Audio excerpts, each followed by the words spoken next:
Dricus, How are you? How are you, man? Hello, everyone. Sorry. Congratulations on the victory. Just how satisfying is this win? I know you said it. The only thing that mattered was like those judges in Toronto declared you the winner. There is no drama. But you also said, you wanted this rematch as kind of a way to end all questions that might be in fans' minds. And outside of that one judge who had it 4-1 you, it was a clean sweep on the other two 5-0. So just how satisfying is this win over Sean Strickland? Absolutely. I think to go out there and beat him at his own game was a big priority. Because to go out there and fight the same fighters in Toronto, I could have done the exact same thing. But I didn't. I told you guys the whole week, I'm going to try and knock him out, try and submit him, or try, if this goes to a decision, complete domination. And that's what happened. I thought he was going to initiate the wrestling earlier. He tried at some stage, but it was too late. And I just felt great. I felt great out there tonight to show progression. That was the biggest thing, to show that I can submit the best in the world, a guy that's never been submitted. I can go out there and knock people out, and I can go out there and outpoint a guy that outpoints anybody and do it over 5 rounds. That was a big win for me tonight, and it was a big performance. To stay calm. When I got his nose, I didn't stay that calm, but that was just me smelling blood. But I got back to where I needed to be, and it was an incredible performance. It felt great. Dana was in here, and he praised your performance, but he also was very impressed with Sean's tonight, where in the fact that when you broke his nose, a lot of fighters, that's the beginning of the end, they wilt. But Sean, after a bit of fixing his nose, went right back into it and stood in front of you to throw down. No. He was in front of me moving backwards. He didn't stand in front of me. Otherwise, the crowd wouldn't have been booing. But in that moment when you did break his nose, did you think that you were going to put him away? Yes, I did. I saw him. He was definitely rattled. I could see him going backwards. My coaches, I could hear them going, chill. They were saying, chill out. And I went, here we go. And I honestly thought he was gonna. But just shows you the caliber of fighter, the caliber of heart. He's deserving of all the hype. What a tough person, and I have all the respect in the world for him. Did you, after that moment, and he didn't go away from there, I think that was around 3 or 4 when you broke his nose, were you in your mind, you're like, all right, if he's not going down from that, this is probably going to be another 2-round war right now? No. In fights, especially at this level, the poker face is amazing. I have a terrible poker face. When I'm tired, I'm like, you can see I'm tired. Just know that I'm not going away. I don't care if you know I'm tired. I'm just not giving up. People have the poker face, and people don't just give up. I thought that he might, but, he became awkward in the sense where he pulled the Dricus on himself. He started looking down, just looking away and throwing as hard as he could. And the punches didn't hurt me, but it was where I needed to say, okay, stay calm, let him hit me on the hands, and just keep on winning this fight and doing it the way we planned it, by beating him every single round. On the mic at the end, you took it and walked straight at Alex Pereira. It seemed like you sent a message to him. There was something online that he challenged you to come up to 205, and you said, deal. Is that true, what happened backstage? Yeah. He came up, and he said, did you challenge me? And I was like, I did the whole show. I did the whole movie scene and everything, and you're like, did you challenge me? That's that's anticlimactic, but sure, yes. And I said, yeah, I did challenge you, but I did, I have the world's respect for Alex Pereira. I think he is the pound-for-pound best fighter in the world. I have the most respect for him, what he's done in a short period of time in the UFC, to come from another sport, what he's done there. But yes, I want to share the octagon with that man. I want to be a guy. I've beaten Adesanya. Who's beaten him? I know I can beat him. And at 205, 100%. So Dana was also in here, and he said, that possible fight against you and Khamzat would also be pretty massive at this point. So if it were up to you and he came to... No, Khamzat's first. Khamzat's first? Khamzat's first. No, I wish him... I said, please beat Uncle Live. No hate against Uncle Live. I just want to beat Alex Pereira. It's nothing personal against Uncle Live. It was just... Pereira, he's such a legend in the sport to me already, that it would be amazing to beat him for my legacy. I want to be the greatest to ever do this. But Khamzat's next. Khamzat is next. I want to make sure that this belt, the middleweight title, that there's no question that I'm the GOAT of the middleweight division. And I know that, you have Anderson Silva. In my mind, he is the GOAT of this division. And you have Adesanya, who's done incredible things. But it's not about how many times just you defend. It's about who you fight, how you defend it, and how you've done it, and what period of time have you done it, and who have you fought, and making sure that there's no question that I am the best middleweight, then going up. So I'm not rushing that my next fight is Alex Pereira. No. I want the Khamzat next. I think he deserves a hiding. So I'm sure he's watching this. He's already been tweeting at you a lot after this fight. I doubt you've seen it, but No, I've seen it. yeah. So You can see he really tweeted. Usually when it makes sense, it's his agent. When it doesn't make sense, he actually tweeted it. So do you have a message? I'm sure he's watching. Do you have a message for him? No. Stay out of the cold. Fair enough. And last one for me, there's obviously a couple other middleweights that have been kind of surging. Imavov had the big win. Carvalho was sitting octagon side. He seems to be struggling to find anyone that wants to fight him. So do you look at the rest of the top 10 of your division too and just kind of point out like future fights coming up? Yeah, I mean, if you look at the top 5, how that's changed, it gets me as a champion excited. I mean, I thought the change to light heavyweight is going to be a lot quicker, but now the whole top 5 has been almost thrown on his head. If you look at a guy like Izzy and Rob, who's been running that division for how many years? Now, they are 4 and 5. You have me, Strickland, Khamzat. I don't know, is he even in the top 5? It's really irrelevant. They want to give him a shot.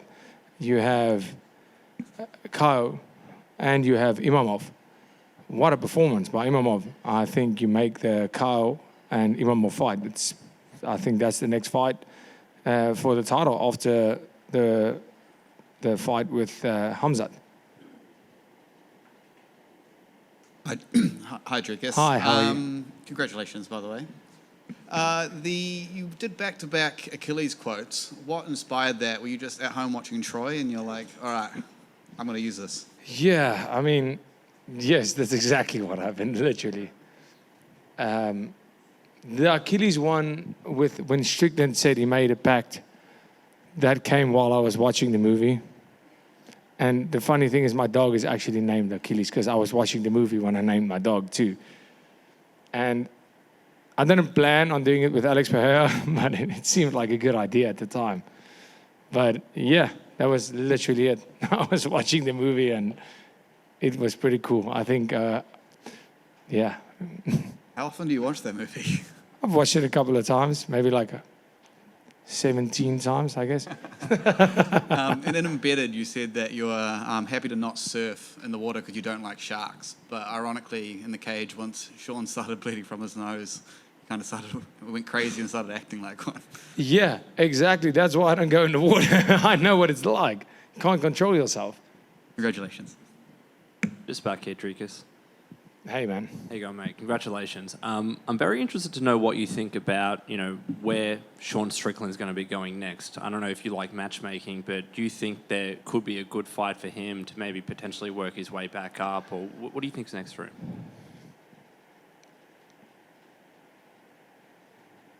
Apologies for the tough That's a very interesting...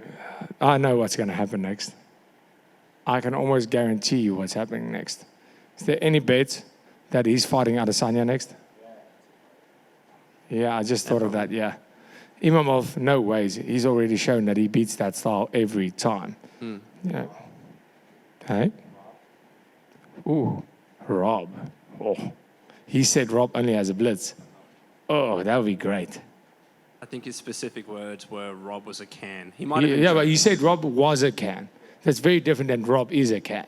Correct. He said Rob was a can when he fought Khamzat, which is completely different to Rob is a can. But he did say Dricus beat Rob and Rob only has a blitz. But that's only like that'll be like, nah. I think the Adesanya rematch will be amazing. Yeah, that's what's going to happen. Yeah, there's going to be a fight night main event. I know it. And on Nasser Imavov as well, he's in an interesting position where some has said he's done enough to potentially get a title shot, but you've mentioned that Khamzat is next. Do you think he needs one more win to be in that conversation? It doesn't matter what I think. We all know what's going to happen. Like, what do you think makes more money, me and Khamzat or me and Imam? Yeah. You could also have Imavov. I know you said maybe not, but him and Sean Strickland, because Sean has beaten Imavov. Sean Strickland beats Imamov every time. So it's that style is just no. If you make that fight, you're just eliminating another contender, and you can't have a trilogy fight with one guy beating the same guy twice. That's what you have with me and Strickland right now. So no, there's no way. Strickland is Robert Whittaker right now, and I'm Israel Adesanya of 3 years ago. That's in the position we are right now. And one last question from me. Hypothetically, if Magomed Ankalaev were to beat Alex Pereira, would you still be interested in moving up? Excuse me? If Ankalaev were to hypothetically defeat Alex Pereira, would you still be interested in having that 205 fight? Yes, absolutely, eventually. But don't you put that out there, please. Sorry, thank you, mate. Thank you. Me again. Going back to Strickland and Israel, you've fought both of them in the last 12 months. From the versions you've fought of both those fighters, who do you think wins between the two of them? Jeez, you guys are not asking like the normal lame questions like you sometimes do. Jeez. If the fight goes past round 2, which it will, Strickland wins that fight.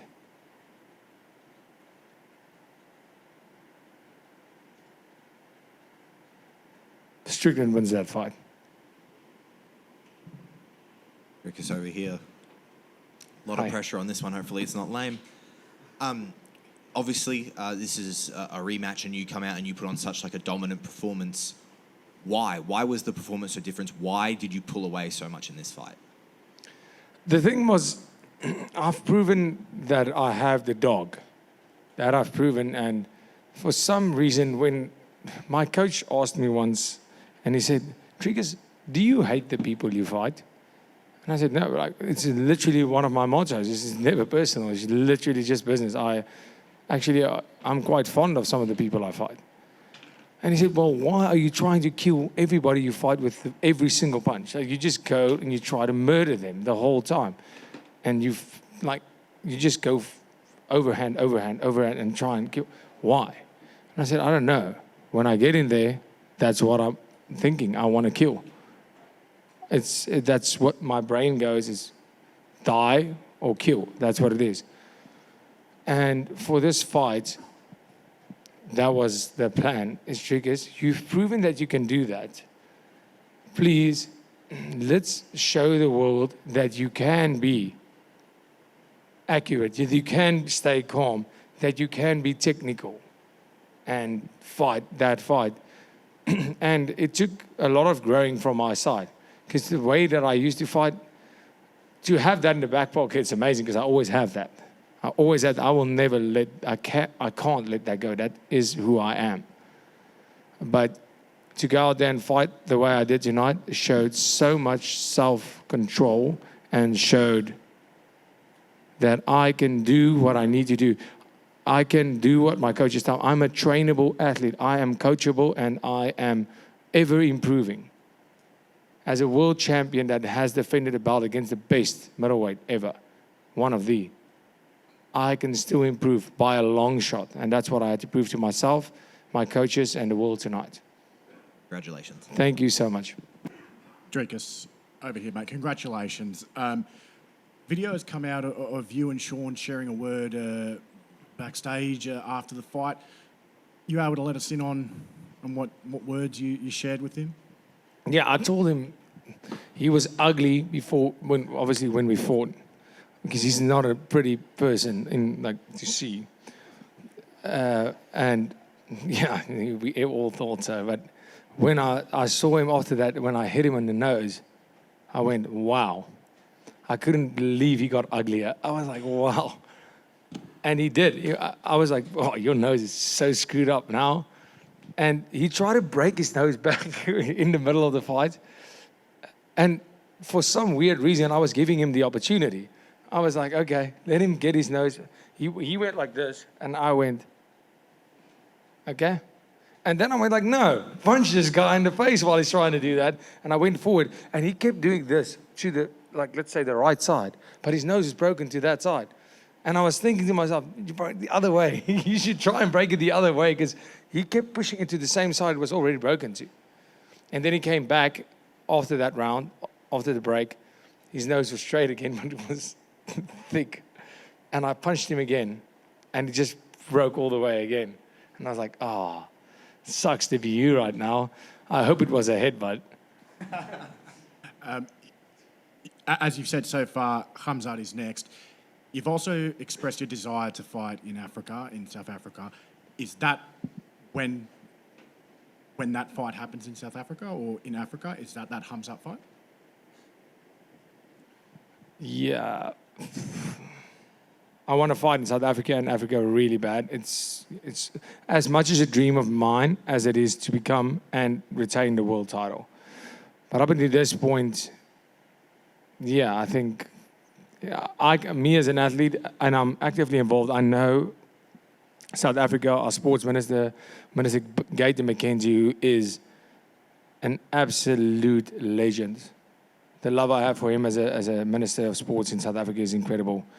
The amount of work he's doing to try and make this happen, all sports in South Africa, it's amazing. If you ever have the chance, go and look him up. He is as honored as you can get.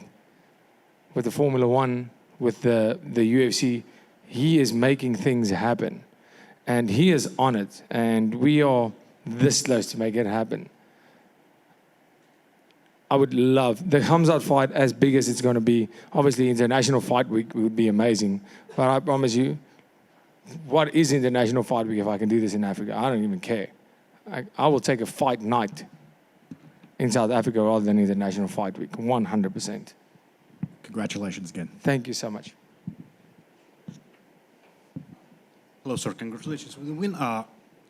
Continuing the topic with Khamzat, recently there were rumors that he has some issues with going to different countries, especially to the United States. That's why he's fighting in Saudi Arabia and Abu Dhabi, Emirates, I mean. So usually pay-per-views in these countries are in autumn. So in the case that if Khamzat really does have these issues, are you ready to wait for the first title defense till September, October? That will be my third title defense. But yes, I'm willing to wait, I guess. But I don't care about pay-per-views. I care about taking names. So you're ready to fight with Khamzat even in fight night? A fight night in South Africa, yes, for sure. Definitely no. I'm not taking any random fight nights. I'll fight him in South Africa in a fight night for sure. Yeah.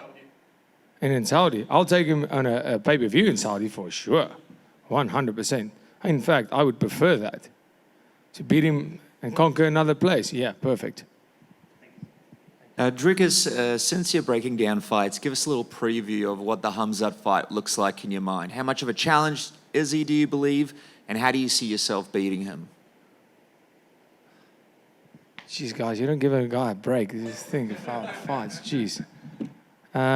Counter the jab. Oh, no, that was Strickland's game plan. Let me think about something. The blitz, no. Rob. Yeah, I'll out-wrestle him. Yeah, that's a game plan. Yeah, sounds good. One last quick one. I know we spoke the other day about what you were going to eat first up. Is it going to be sushi or is it going to be Mexican tacos? It's going to be beer. And now it's going to be tacos. That's a great memory. I've had sushi after the weigh-ins. So, but the taco ones. Oh, my beautiful fiance had nachos, I think. Was it nachos that you had? She had nachos right next to me after the weigh-ins. And I said, I can't eat that right now.